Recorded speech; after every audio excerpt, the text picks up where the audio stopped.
getting set for the 2018 Mink League wildcard game on the road in Nevada. They will have to take on the number 2 seeded Griffins, who come in on the season 24-17 and second in the Mink South. Meanwhile, the Renegades a 23-23 record overall against all opponents, but a 19-23 record and third in the Mink South. Zach, tonight this is a really big game for the Renegades, second year in the Mink, and they're trying to advance beyond the first round. Last year, their playoff hopes were smashed here in Nevada. The Griffins walked them off 9-8.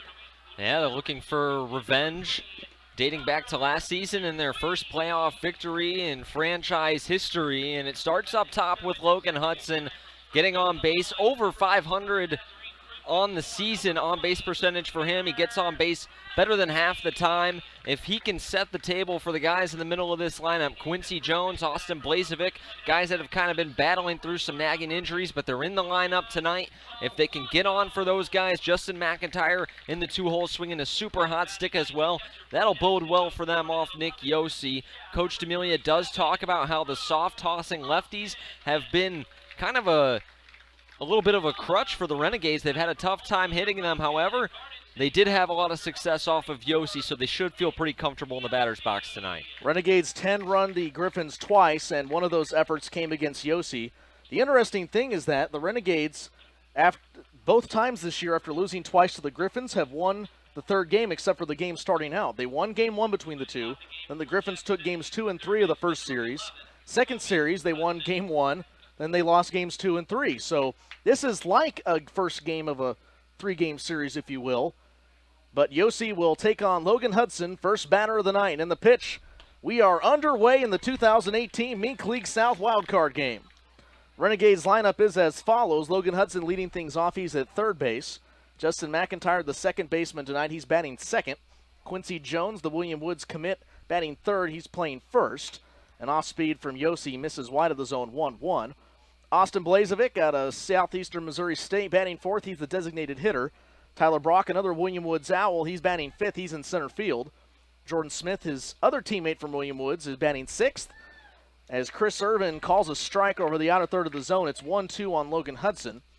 Mike Million starts off the bottom third of the order. He's catching, followed by Marquise Doherty in left field and batting eighth, and Jake Slender in right field batting ninth. 1 ball, 2 strikes. The pitch from Yossi. And Hudson waves at it. He's set down on 4 pitches.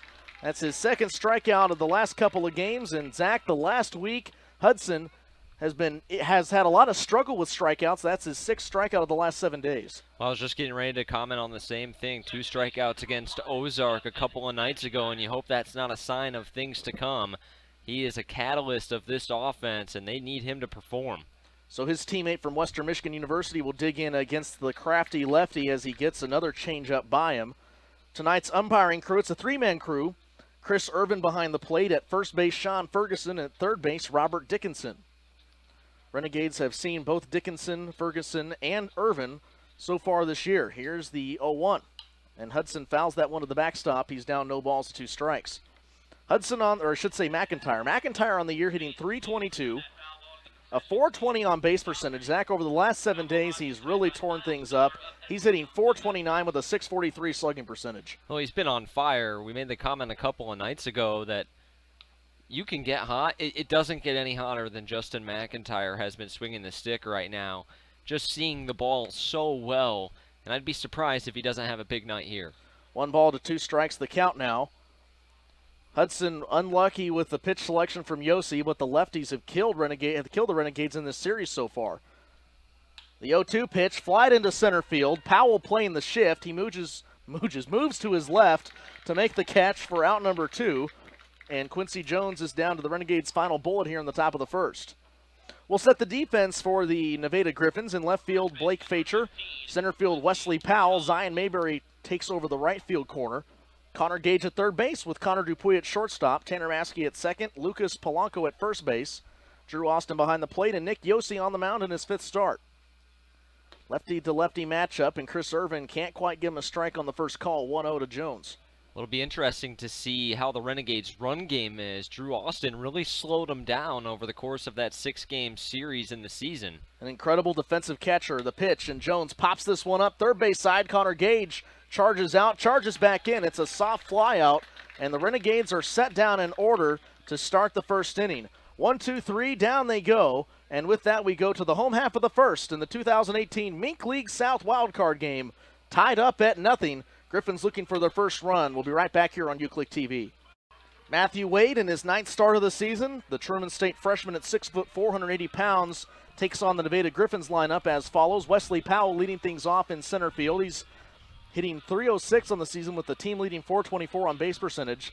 Zion Mayberry, the batting average leader on the Nevada Griffins, is batting second. He's in right field. Connor Gage leads the Nevada Griffins in 3 categories. Make that 4 hits, doubles, home runs, and RBIs with 46 ribbies on the season. He's batting third at third base tonight. Dominique Hernandez, the designated hitter, will bat cleanup, followed by Blake Facher in left field, batting 5th. Connor Dupuis, the shortstop, bats 6th, with Tanner Maskey at second base and batting 7th. Lucas Polanco batting 8th and playing first base, and Drew Austin, the catcher, batting 9th. So for the Griffins, that's Powell, Mayberry, Gage, Hernandez, Facher, Dupuis, Maskey, Polanco, and Austin. Meanwhile, Matthew Wade coming off a win, his 3rd win of the season, as he's 3-1 with a 5.85 earned run average. 6 innings pitched, 5 runs, 1 of them earned on 7 hits, 6 strikeouts, 4 walks, 2 hit batters on a wild pitch on July 19th, quote-unquote, at Joplin. It was a game that was played at Ernie Vivian Field, but Joplin was the home team due to that rainout the Renegades had back before the All-Star break. But Matthew Wade in his second half has been really good for the Renegades as he comes in as the best Renegades starter in the second half of baseball with a 4.29 earned run average. That puts him in the top 15 of the Mink in second half starts. 1 ball, 1 strike as he sailed the pitch right over the middle to Wesley Powell. This is a guy who's hit really well against the Renegades this summer. 524 batting average, a 630 on base percentage. Pitch sails inside, just can't hit the up right-hand or inside corner. And the count is 2-1 on Wesley Powell. Wind up and the 2-1. In the dirt, ball 3, so Wade having trouble finding the zone. Has 48 strikeouts, that's second on the team. He's 2 behind Caden Helsel for the team lead in Ks. See if he can come the long way back against Powell, the 3-1. Right down the middle, call a strike at the knees, and Chris Irvin gives it to him. Powell has 30 hits on the year, 5 doubles, 2 triples, 2 homers, and 16 RBIs as the leadoff man for Ryan Mansfield's crew. Pop fly to center field, and actually that's to second base. McIntyre gets the weak pop out to put it away for out number 1. Similar to how Quincy Jones popped it up to end the top of the first frame for the Renegades. A lot of weak contact being made thus far on both sides, and a big first out. After the Renegades went down so quietly in the top half of the first inning, Matthew Wade really needs a strong performance here in the first to keep things even keel. Matthew Wade winds and deals. First pitch to Mayberry. Swings through it, and that's the curveball that Wade has had a lot of success with all year. And Zach, it's incredible that the 2 best starters on this Renegades squad have been the 2 youngest players in Matthew Wade and Caden Helsel. As Wade winds and deals the 0-1. Curveball, big bender, finds the zone, strike 2. Mayberry on the series hitting .364, 3 doubles, a home run, 5 RBIs, but 4 strikeouts. So let's see if Wade can get him for strikeout number 5. He goes off speed, and Mike Million nods in approval with the pitch call. So the count runs 1-2. But Mayberry is hitting .338 on the year in this number 2 spot. Made the All-Star team. Here's the 1-2 pitch. Right down the middle, punch him out. Good enough for Chris Irvin, good enough for us, and there's 2 down. And the Renegades come in as the number 3 seed here in the Mink South against the Griffins, who are number 2. They were in a hot chase with Ozark to close out the season, but the Ozark Generals sealed their fate on Monday night against the Jefferson City Renegades when they beat them 12-5 at home. First pitch to Connor Gage. He swings through it, strike 1. Set the defense for the Renegades quickly with Marquise Doherty in left field, Tyler Brock in center, Jake Slunder in right. Logan Hudson mans the hot corner tonight at third base, followed by Jordan Smith at shortstop. Justin McIntyre at second base. Quincy Jones at first. Curveball in there again for strike 2, and Connor Gage shakes his head. He can't believe the speed and spin off of Matthew Wade's arm. Meanwhile, it's Mike Million behind the plate tonight. J.D. Reese will be the 10th man in. The Renegades need him. Here's the 0-2. Fly ball down the right field line out of play, and that's the first pitch that Connor Gage has been able to get contact on. And probably about the best pitch so far that any Nevada Griffin through the first two hitters has been able to get wood on the ball. Well, the pitching has done a nice job. We haven't seen a hard hit ball yet. The 0-2 in the dirt. Good pick by Mike Million. Plays it so softly behind the plate. And he was able to pick that one easily on the one hopper. 1 ball, 2 strikes. Matthew Wade into his windup. Checked his swing, did not go around, and he evens it up at 2 each. With 2 outs and nobody on here in the bottom of the first, no score. And this is exactly what Wade has needed to do in the bottom of this first frame. Get the first 2 hitters. Connor Gage with his 40-plus RBIs on the season now bats with nobody on. The 2-2 from Wade. Curveball just can't locate. Missed by centimeters, if not an gnat's eyelash, and we're full. Really good spot by Wade. You don't want to miss over the middle of the plate to this guy. And the 3-2. Right down the middle and fouled away, so you got one of the best pitchers in all the Mink and one of the best batters, and this is how it turns out. About what you would expect, Zach. That's pitch number 8 of the at-bat, and Matthew Wade just trying to get the Renegades back up to the bats here in the top of the second. But first he has to get the Griffins. Weak ground ball. Wade saws him off. Throw to first in timeout number 3. And that's about as best result you can have for Matthew Wade, maybe except for an immaculate inning. But he sets down the Griffins 1-2-3. To the second frame we go. No score in the 2018 Mink League South wildcard game. We'll be right back. Here with Renegades head coach Mike D'Amelia in the 2018 Mink South. Renegades coming in. They're 2-4 against the Nevada Griffins so far, Coach. What's going to be the strategy tonight to improve that to 4-3? Well, the 2 games we won, we 10 run them both times. The 3 of the 4 games they beat us, they scored 19, 20, and 21 runs. So there's no doubt the formula is to decrease run production. It starts on the mound. Matt Wade's been good all year. We expect him to be really competitive against these guys, and we got to play great D behind them because they got a really good lineup. So they are going to put some balls hard in play, and we're going to have to find a way to make some plays on some of them shots.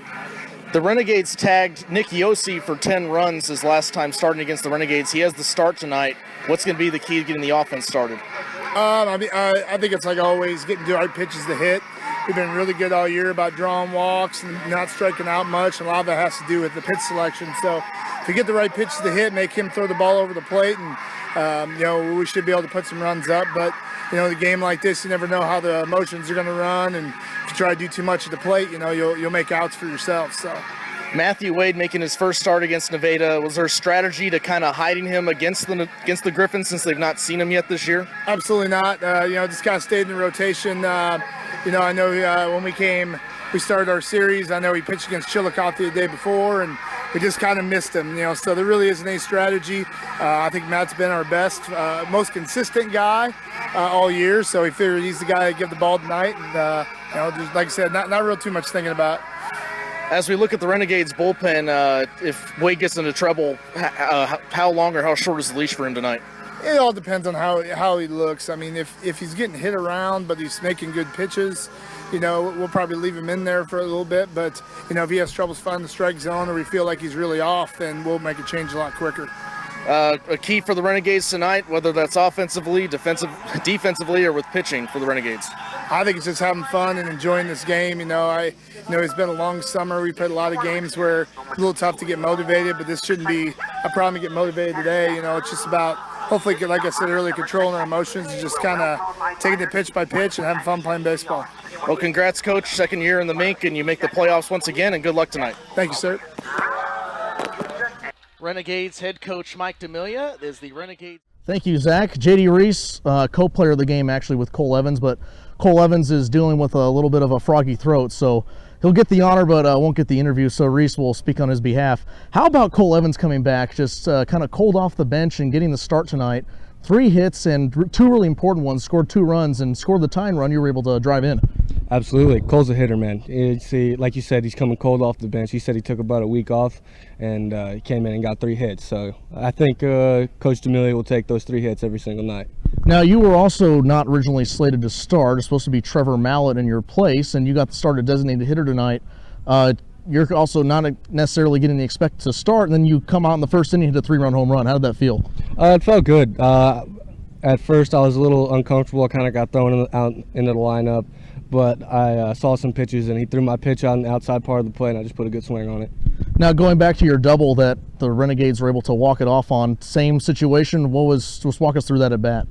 Well, I had known the earlier ABs, he had gotten ahead with a fastball in the zone, so I knew he was going to come in with something. So I was ready for the first pitch, and I just put a good swing on it. And I didn't know if it was going to get over the center fielder's head. I didn't know if I'd hit it hard enough, but it squeaked over, and Cole came around to score, and we won.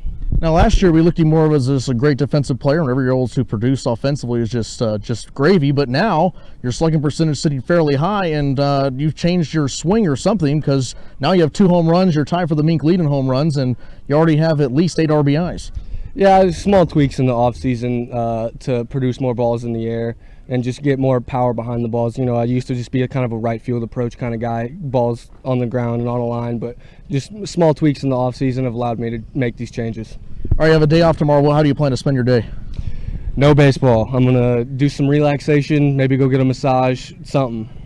All right, well, this has been J.D. Reese, your player of the game, and the Renegades do have a homestand that continues on Wednesday, and we'll send it back to Zach in the booth.